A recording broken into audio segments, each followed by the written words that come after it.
does not feel any sense of inconvenience standing outside and waiting for the prayer to begin. So once more, a humble request. Let us all stand up, inshallah. Let us form our rows. Let us fill in our gaps. This has to become our practice, and inshallah, the more we work on it, the better we'll get on this. So inshallah, if there is a spot in front of you, it has your name, please move up quickly. Once the row is complete to your right and your left, you may sit down. Jazakumullah khairan for your cooperation.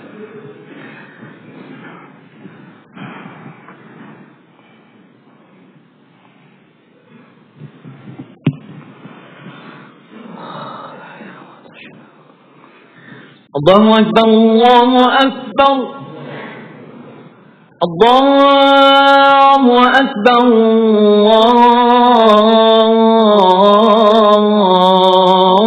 الله أكبر أشهد أن لا إله إلا الله أشهد أن لا إله إلا الله أشهد أن محمدا رسول الله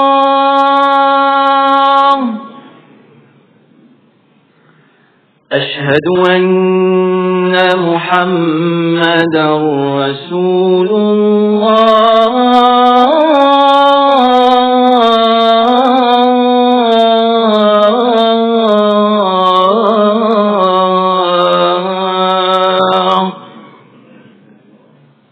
حي على الصلاة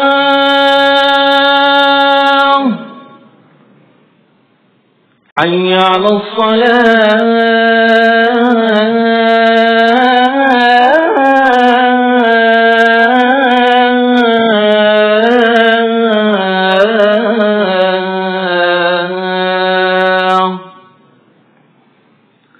حي على الفلاح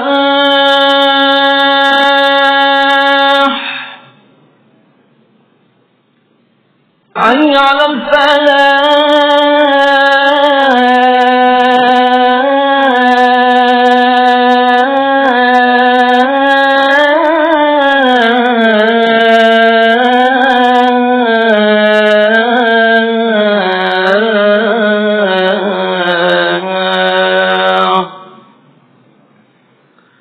الله أكبر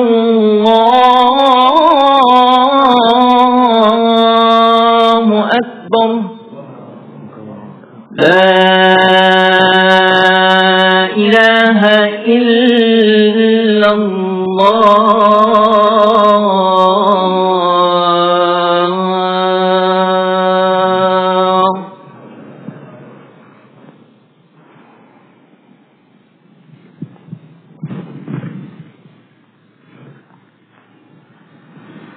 الحمد لله وكفى والصلاة والسلام على رسول الله وعلى آله وصحبه ومن والاه أما بعد رب يسر ولا تعسر وتمم بالخير وبك نستعين يا فتاح رب اشرح لي صدري ويسر لي أمري واحلل عقدة من لساني يفقه قولي رب زدني علما والحقني بالصالحين سبحانك لا علم لنا إلا ما علمتنا إنك أنت العليم الحكيم سبحانك لا فهم لنا إلا ما فهمتنا إنك أنت الجواد الكريم.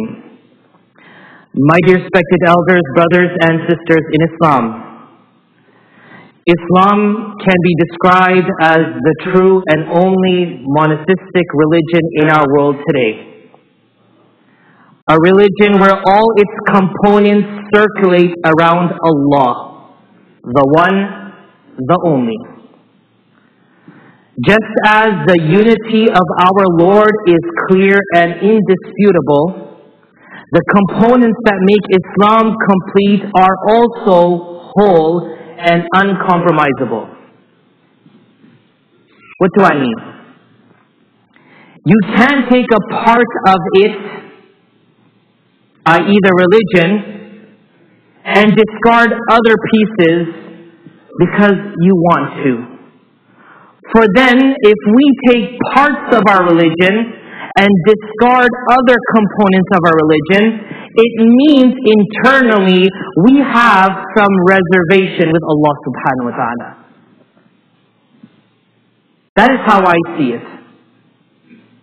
The religion is as whole and complete as the unity of Allah is perfect and complete. If we believe Allah is one, wahdahu la sharika lah, He is alone, He has no partners, then the religion that exemplifies the beauty of Allah has to also be whole and complete. How can we claim the Lord to be perfect, yet practice His given way in a manner that demonstrates deficiency and incompleteness?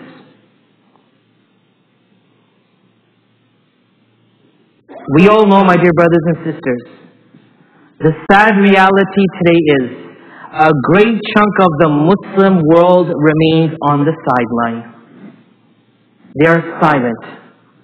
They are not willing to engage in Islam, nor are they ready to step up to the front line.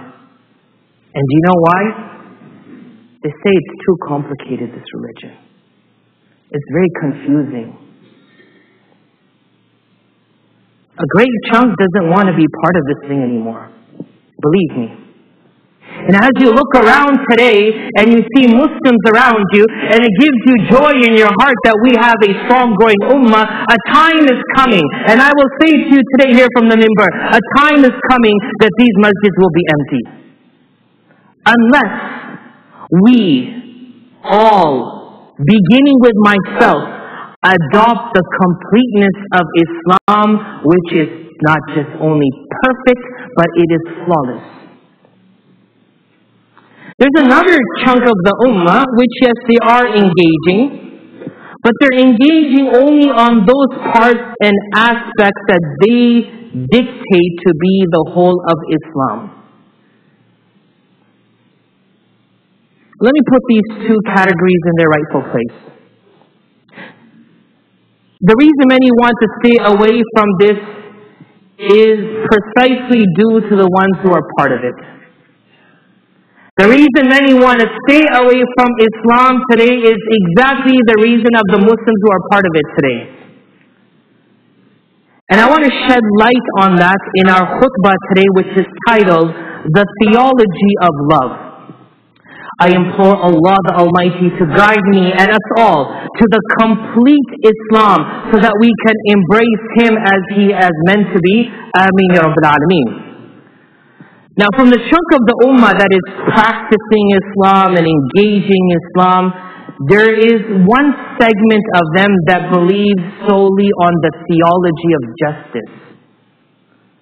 And they believe the theology of justice is the complete Islam.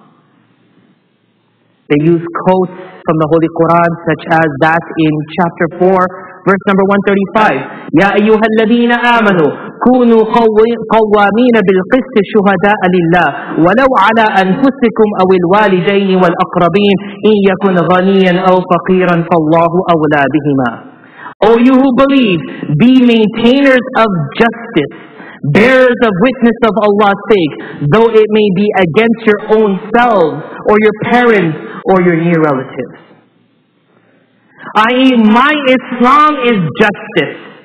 I am always going to stand for justice, however it may be, because my Allah tells me in the Holy Quran, stand firm for justice. He didn't say stand, He didn't say sit, He didn't say recline, He said stand firm for justice. They use ahadith and traditions like the ones that I want to quote you. One of them being that the Prophet Muhammad sallallahu alaihi wasallam said, Rahimallahu Umar. May Allah have mercy on Umar, for he speaks the truth, walau kana mur, even if it is bitter. I'm sure you've heard this. We need to speak the truth. Doesn't matter how bitter it is to you. I can call you out in the middle of the masses for how you are dressed, because my deen is justice, and my justice tells me to call you out, even if it's bitter. And then of course the famous hadith من رأى منكم منكرا فليغيره بيده فإن لم يستطع فبلسانه وإن لم يستطع فبقلبه وذلك أضعف الإيمان. A person who sees something wrong, they better change it with their hands. If not, then they better change it with their tongues. If not, then they should have an inner feeling and understanding that this is wrong. And that's the lowest level of faith. Okay? So these are the foundation stones for those who believe the religion today is only about justice. They use incidents like that of the woman who was stoned in Medina Munawwara by the order of the Prophet Muhammad sallallahu alaihi wasallam. She was stoned because she was wrong. She was stoned because that's what justice dictates. Okay?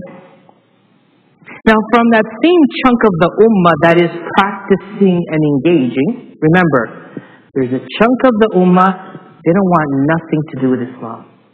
And FYI, they're growing.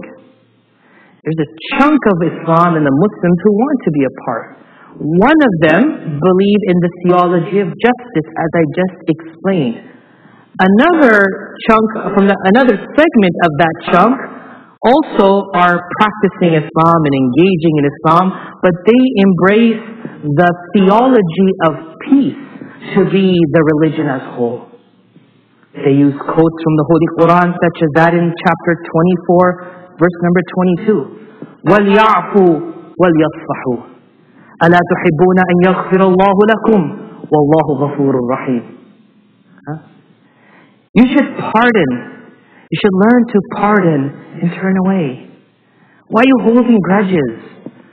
Why do you have problems with each other? وَلْيَعْفُوا وَلْيَصْفَحُوا. Not only forgive, forget. Do you not love that Allah should forgive you? So to this other category, peace is what the religion entails. That you should forgive, forget, let go, don't hold grudges, and move on. Many of the traditions that they use, one of them being, which is recorded by Imam Bukhari, the Prophet Muhammad said, the most hated person. Now this is a strong word. The most hated, not amongst the despised or disliked, the hated person.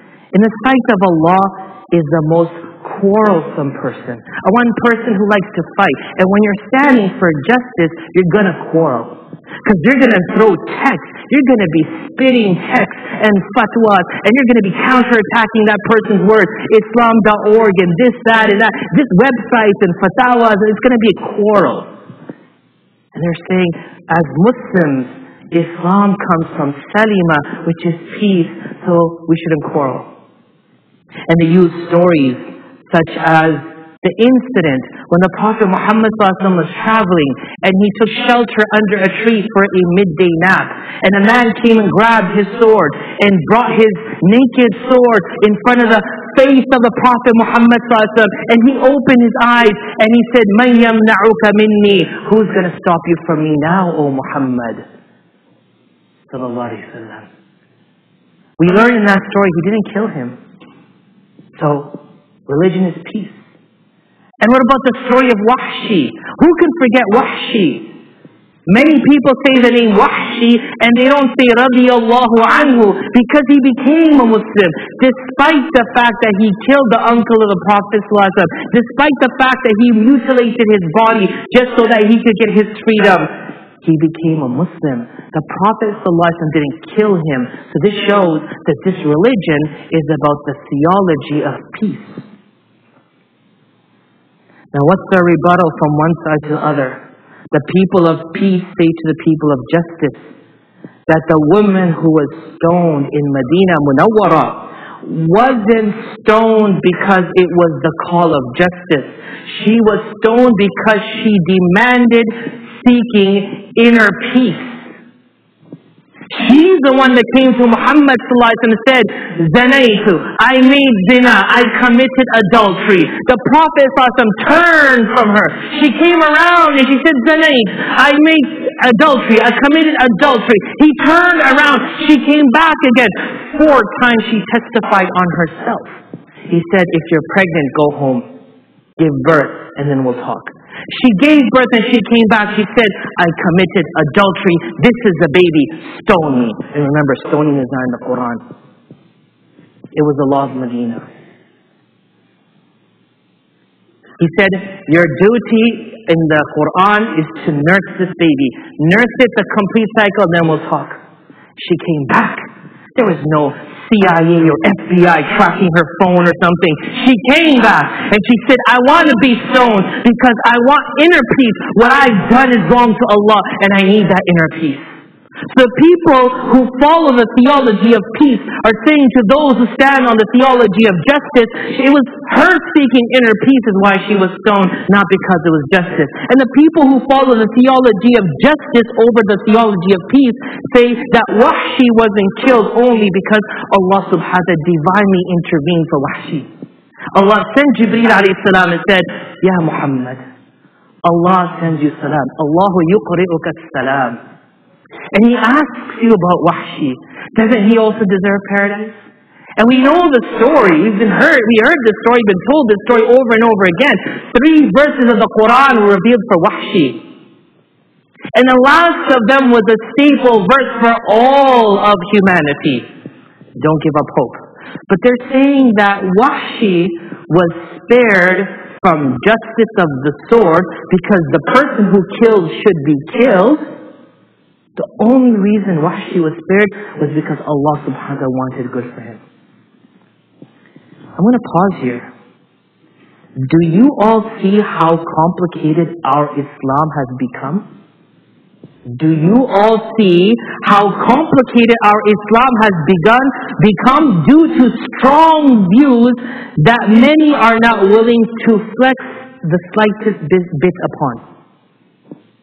We are so hard in our ways and we are representing so many different versions of Islam that the Muslim born in a Muslim home is saying, you know what, hands up, I don't want this. I really don't want this. I've got enough headache of my own, my job, my student loan, my career. I don't need anything to do with this. This is exactly why those who refrain from engaging in Islam continue to stand on the sidelines, because the picture of Islam is distorted today. I'm sure you all remember the story of the 4 blind men and the elephant. Each of them described the elephant based on their angle, the angle of approach they had. One was accessible to the trunk, one to the leg, one to the ear. So they all described the elephant in their unique way, because that's what they had access to. I want to ask you, imagine if 2 of them, their description of the elephant became what is known to be the elephant. If the elephant became a trunk, forget the body, it's a trunk. Or the elephant is a big flappy ear, like Dumbo. What do you say? To me, that is disturbing. That the entire picture of what we knew an elephant to be has become distorted to the point that today in our world, an elephant is only recognized by a trunk, when a trunk was only a piece of it.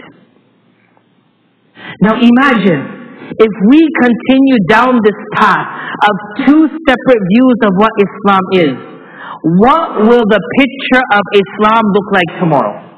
That's my question.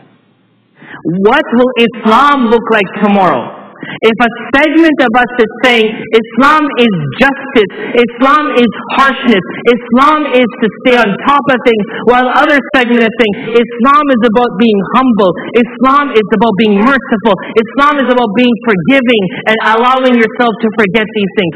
What will Islam look like tomorrow?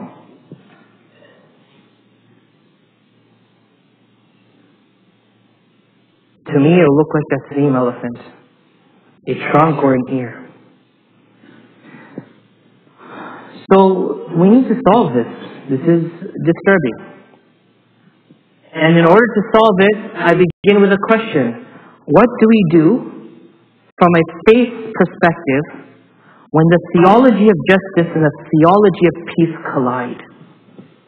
When they're clashing. Remember again, Allah is whole and complete. He is perfect and beautiful. The entire religion which is prescribed by Allah is a reflection of His completeness and His beauty. These are two sides that are clashing. What do we do when this clash occurs? Let it be known that both sides are an incomplete version of Islam, as the faith was never meant to be seen from a monolens like that of a telescope. It is a combination of the two that makes the lenses of the pair of glasses known as the theology of love. It is not theology of peace or the theology of justice. Put those two lenses together. Put a frame around it and wear those glasses. Those glasses are known as the theology of love. Every proof, every evidence, every part of Scripture, and every story that was described today in this khutbah is and only is a story of love. Our Islam, my dear brothers and sisters, is the theology of love. It encompasses the theology of justice, and it encompasses the theology of peace and much more. Let me tell you how. And I begin with the words that Allah tells us, which demonstrates His love before our love for each other. Bismillahir Rahmanir Rahim. Number one, standing for justice in the Quran is because of the love of Allah and the respect of the creation. When Allah tells you in the Quran to stand for justice, it is because you love Allah and because you love His creation. And you know that if you don't uphold what is right, chaos will occur. And Allah doesn't love chaos. So because of my love for Allah, I will uphold justice. Number two, speaking the truth even if it is bitter, commonly said by many people. Brothers and sisters, if your tongue cannot speak nice, let it not speak at all. How many times this tongue cuts deep and penetrates the hearts of our brothers and sisters only because we feel we're right. And we say, قُولِ الْحَقِّ وَلَوْ كَانَ مُرٌّ. Speak the truth even if it's bitter.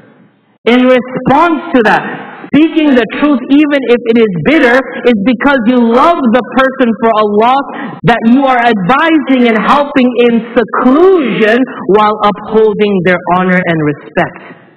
Speak the truth, but speak it with love. Speak it to the person with whom you've bonded first. Speak it to them in a nice tone. Speak it with them in seclusion. Never disrespect them or take away their honor. It's their God-given right. This is called the theology of love. Number three, when the hadith says change with your hand, change with your tongue, or change with your heart, is also a demonstration of how far you should go to protect yourself and your loved ones from derailing from the right path. If someone is driving and you are a passenger and you see them dozing off, you will start talking. You'll turn on the radio. You'll tap them on the shoulder. You'll say, have some coffee. Why? Because you don't want them to derail. Because if they derail, it's going to be bad. That's called using your hands. That's called using your tongue. And that's called caring in your heart. It's encompassed by the theology of love, not just by the theology of justice or peace. Number four, the woman that was stoned in Medina, it was because that was the law of Medina. That if someone is caught committing adultery, which is a topic of another day, they have to be stoned in Medina. That was the law of Yathrib. But when she was stoned, it wasn't justice. It wasn't alone peace. It was actually the theology of love that encompassed this act. For when she was being stoned, blood from her body spat out as they were stoning her. Blood came out and went on a Sahabi. And he did this. Disgusting. She's a sinner. She's going to hell. And Rasulullah said, Allah loves her so much. لو قسمت على أهل المدينة, if her tawbah and repentance was to be distributed on Medina right now, everyone would be forgiven. Everyone would be forgiven. Don't ever see from one eye, see with both eyes. See with justice and peace. And the only way you could do that was with the theology of love. لَوَسِعَتْهُمْ, it would have covered everyone. Number 5, forgiving and forgetting in the Quran is for those who have the power to inflict harm and to hurt someone. It's not for a person who's weak and helpless. If I'm stuck on the road, no house, no place to live, no clothes, no bank account, and I have no figure or strength, and I'm like, I'll forgive you. That's not for that person. It's for the person who has the ability to smash you in the head, to put you on the ground, to disable you, to make you cry, to make you plead, and they say, we forgive you. I forgive you for what you've done. This is exactly what the theology of love teaches. Lastly, number 6, Wahshi, who killed the uncle of the Prophet Muhammad ﷺ, was humanized even after the incident. If Allah loved salvation for him, why shouldn't you? When you harbor spite and animosity and hatred, in the name of Islam, in the name of justice, the first thing you will do is dehumanize a person. And in this case, Allah upheld the humanity and respect of a man named Wahshi, even though when he killed Hamza, the lion of Allah, the mountain of Uhud said, I am going if this body moves from here. Uhud walked, brothers and sisters. The mountain got up and said, if this body is going to Medina, I'm going to Medina also. And the Prophet Muhammad ﷺ then buried the body and the 70 shuhada there in Uhud, only for their bodies to be moved forward because of the torrential rain many years later. So when I look from the lens of the theology of justice only, my Islam is imperfect and incomplete. When I look from the lens of the theology of peace, my Islam is flawed and incomplete. But when I put those glasses on and I see Islam through the theology of love, everything makes sense. May Allah subhanahu wa ta'ala allow us to embrace the theology of love in our lives and perfect the totality of Islam. Ameen ya Rabbil Alameen.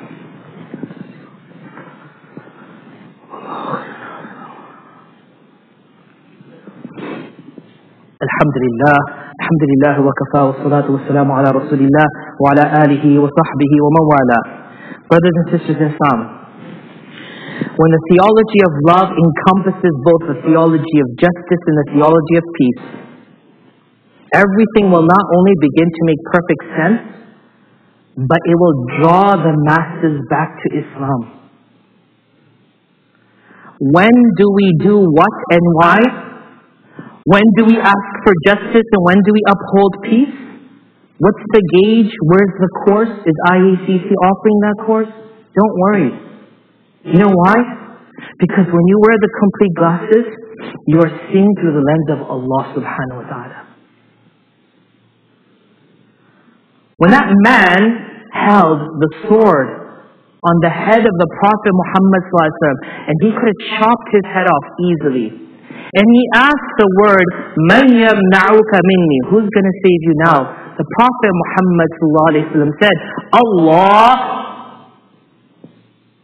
From his core, he said, Allah. And that man shook.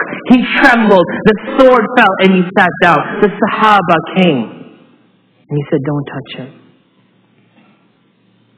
Why? He's a prophet. He's a leader. He could have told everyone, crucify him and let the birds eat him alive. No. Leave him. When Musa a.s. was stuck with the Red Sea in front of him and the Pharaoh's army behind him and his people were complaining, he could have swam to his death. He could have fought with Fir'aun, but he didn't. Why? Because he was wearing the glasses. He said, Inna ma'iya rabbi sayahdeen. Allah is with me. He'll take care of it. And Allah did just that. You know what else Allah does? When Allah does things, I tell you, it's going to blow your mind. Abdullah ibn Umar radiallahu ta'ala sent an army, and he made their leader Sariya. قال فبين عمر يخطب الناس يوما قال فجعل يصيح وهو على المنبر يا ساري الجبل يا ساري الجبل. Umar sent an army, made their leader Sariya, and he sent them. One day he's giving khutbah on the minbar in Medina, the son of Umar bin Khattab radiallahu anhu, and he starts screaming, Oh Sariya, the mountain. Oh Sariya, the mountain. I.e., look behind you, the enemy's coming. What's going on here? Everyone's looking. What's going on? Do you guys know what live streaming is? You can live stream the Rugby World Cup that just started in Japan today. You can live stream it on your phone. You could be in Japan while sitting here and playing now. Allah, when He controls things, Allah will do His live streaming. Allah removed the world, and He saw Sariya. He saw the army in war, and Sariya was standing, and a man was coming behind him to kill him. And so guess what happened? Abdullah ibn Umar said, Oh Sariya, the mountain behind you, just look. Now guess what happens? فقدم رسول الجيش فسأله فقال يا أمير المؤمنين لقينا عدونا فهزمناهم فإذا بصائح يصيح يا ساري الجبل. A man came from the army and he said, we had the war, we won, but it's amazing, while we were in this war, someone shouted, O Sariya, look behind you. And so we moved back and Allah destroyed the army. We moved back, Allah destroyed the army. And guess who we heard? It was you, O Ibn Umar. That's fairy tales, right? Actually, you know what? Harry Potter sounds more logical to me. You know why? Because we don't talk about this anymore. Our faith is just hollow practices. When we stop fighting and forgiving, thinking this is Islam, and we put the two together in the glasses of the theology of love, watch, see what Allah does. And with one quick story, it's a lengthy story, two men brought this guy dragging to Umar ibn Khattab radiallahu ta'ala. They brought him and they said, he killed our father. So Umar ibn Khattab said, did you kill their father? He said, yes, I did. He said, why? He said, my camel was grazing. He went off to his father's field. Father got mad, threw a stone at it, took his eye out. I picked up that same stone, I threw it on his father's face, and I killed him. So Umar ibn Khattab said then to the family, what do you want? They said, we want him to die. So he said, will you forgive him? Will you take blood money? He said, no, we want him dead. So Umar ibn Khattab turned to this guy and said, do you have any final words? And he said, yes, I need 3 days. So there was no bail bond. He said, I need 3 days. What do you need it for? My father just died. He left behind money. I have a younger brother. I need to go dig up that money, give it to my younger brother, and I'll come back. So Umar radiallahu anhu was questioning, what is all this? He said, fine, what's your guarantee that you'll come back? So he turned around to the Muslims. He said, who's going to help me today? This is what I want to go to. Who's going to help me today? I need help. And everyone's dead silent. Summun bukmun umyun. This is the ummah today. When we need each other, no one is there. Who's going to help me today? Oh, he's not my brother. He's not my son. I don't need him. Abu Dhar Ghifari radiallahu anhu said, I will. Who's he to you? Nothing. Do you know what will happen, oh Abu Dhar? Yes, I do. Let him go. First day passed. He didn't come. Second day passed. He didn't come. Third day, the family came to Abu Dhar Ghifari's house and said, let's go. You're going to die now for him. Because you took responsibility. He didn't come back. He said, it's not Maghrib time yet. They went at the time of Maghrib. They entered the courthouse and this boy came running in. Umar bin Khattab radiallahu anhu asked him, why did you come back? Someone took responsibility for your life. You should have ran from Medina. We would have never found you. There was no GPS location systems at that time. He said, no. The word of a Muslim is a word of a Muslim. You know when that day will come back? When we will see through the lens of theology of love. I gave a word, I am back. Oh, Abu Dhar Khifari, why did you take responsibility for this guy you don't know? And he responded, because a Muslim needed help and it's my duty to help a Muslim. When the sons of this man who died saw this, they said, if you can come back and you can take responsibility, we can forgive. So they forgave him. We send salutations and blessings upon Muhammad Mustafa sallallahu alaihi wasallam, who showed us the complete and perfect Islam, as Allah subhanahu wa ta'ala says in the Holy Quran, Inna Allah wa malaikatahu yusalluna ala al-nabi, ya ayyuhalladhina amanu, sallu alayhi wa sallimu taslima, Allahumma salli wa sallim wa barik ala sayyidina Muhammad, abdika wa rasulika al-nabi al-ummi, wa ala alihi wa sahbihi wa baraka wa sallama tasliman kathira. اللهم اغفر لنا ذنوبنا وإسرافنا في أمرنا وثبت أقدامنا وانصرنا على القوم الكافرين. اللهم أرنا الحق حقا وارزقنا اتباعه وأرنا الباطل باطلا وارزقنا اجتنابه. اللهم اغفر لنا ما قدمنا وما أخرنا وما أعلنا وما أسررنا وما أنت أعلم به منا. أنت المقدم وأنت المؤخر، لا إله إلا أنت. اللهم اشف مرضانا، اللهم اشف مرضانا وعاف مبتلانا وارحم موتانا يا رب العالمين. آمين يا رب العالمين، آمين يا رب العالمين، آمين يا رب العالمين. إن الله يأمر بالعدل والإحسان وإيتاء ذي القربى وينهى عن الفحشاء والمنكر والبغي يعظكم لعلكم تذكرون. فاذكروا الله يذكركم وادعوه يستجب لكم ولذكر الله أكبر والله يعلم ما تصنعون. Please ensure that our lines are straight, stand shoulder to shoulder. If there is space, please move in so the brothers who are standing by the door can accommodate themselves. Allahu Akbar, Allahu Akbar. أشهد أن لا إله إلا الله أشهد أن محمد رسول الله حي على الصلاة حي على الفلاح قد قامت الصلاة